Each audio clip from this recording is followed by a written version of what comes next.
Si lebay plin-plan yang malang. Dahulu, hiduplah seorang guru agama yang tinggal di tepian sungai di daerah Sumatera Barat. Lebay, begitulah namanya. Karena profesinya itu, ia sangat dikenal di seluruh kampung yang berada di hulu sampai hilir sungai tersebut. Suatu hari, Lebay mendapatkan sebuah undangan pesta pernikahan anak salah seorang kenalannya yang berada di hulu sungai.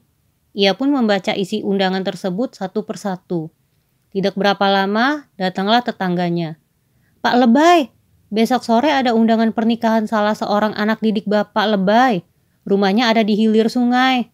Ia berpesan agar Pak Lebay bisa hadir di acara tersebut," ucap salah seorang tetangganya. "Baiklah, jika aku tidak berhalangan, aku akan datang," jawab Pak Lebay. Tetangga itu pun pergi setelah menyampaikan pesan. Tapi Pak Lebay teringat akan undangan yang ia dapatkan sebelumnya. Ternyata kedua undangan tersebut waktunya bersamaan. Hanya rumah kedua undangan berjauhan.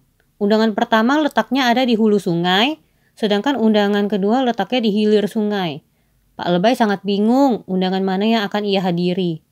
Keesokan hari, Pak Lebay masih belum dapat memutuskan undangan mana yang hendak ia hadiri. Menurut kabar dari tetangganya, pesta yang diadakan di hulu akan memotong 2 ekor kerbau.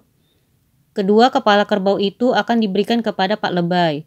Meskipun demikian, menurut kabar yang ia terima, masakan di tempat tersebut kurang enak.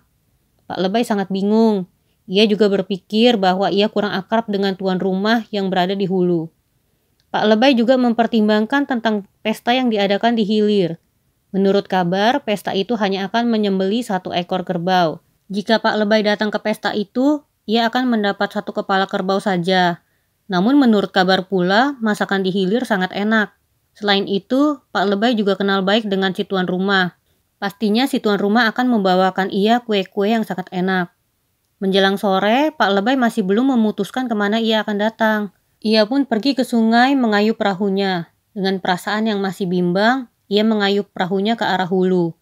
Pak Lebay masih berpikir bahwa di sana ia akan mendapat 2 kepala kerbau. Di tengah perjalanan, ia mengubah haluannya. Ia mengayuh perahunya berbalik arah menuju hilir.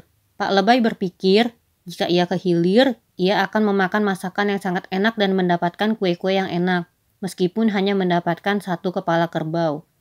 Pak Lebay dengan mantap mengayuh perahunya menuju hilir. Ia pun semakin dekat dengan tempat pesta. Tapi Pak Lebay kemudian berpapasan dengan beberapa orang tetangganya. "Pak Lebay, apakah hendak ke hilir?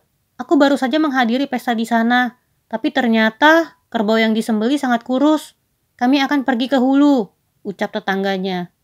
Mendengar hal itu, Pak Lebay mengurungkan niatnya untuk datang ke pesta yang berada di hilir. Ia mengikuti tetangganya pergi ke pesta yang berada di hulu. Tapi malang benar nasib Pak Lebay. Sesampainya di hulu, pesta yang diadakan telah usai. Makanan-makanan yang dihidangkan di pesta telah habis oleh para tamu yang lain. Betapa kecewanya Pak Lebay. Jangankan mengharapkan 2 kepala kerbau, sedikit makanan pun tidak ia dapatkan di pesta itu.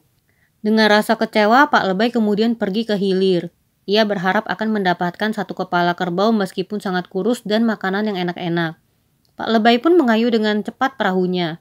Hari semakin gelap. Akhirnya tibalah ia di hilir. Tapi apa yang terjadi?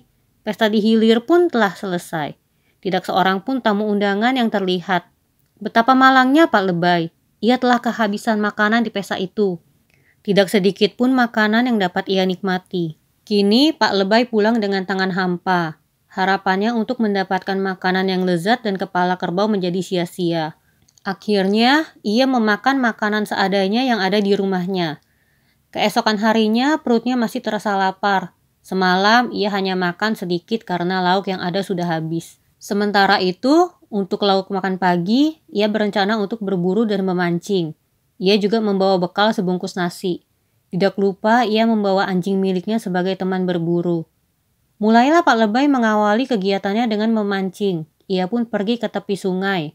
Setelah sampai, ia lemparkan kailnya ke sungai. Sekian lama ia menunggu, akhirnya kailnya bergerak juga. "Wah, akhirnya ada ikan yang memakan umpanku.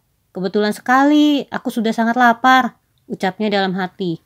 Tapi ketika hendak menarik pancingnya, ia merasakan kailnya tersangkut di batu. Tanpa berpikir panjang, ia pun terjun ke dalam sungai.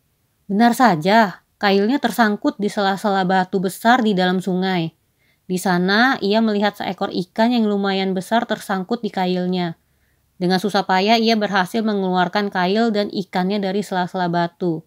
Ketika hendak mengambil ikan yang memakan umpannya, tiba-tiba saja ikan itu meronta-ronta sehingga tubuhnya yang licin sulit dipegang oleh Pak Lebay. Ikan itu kemudian lepas dan berenang dengan cepat. Dengan rasa kecewa, ia kemudian naik ke darat.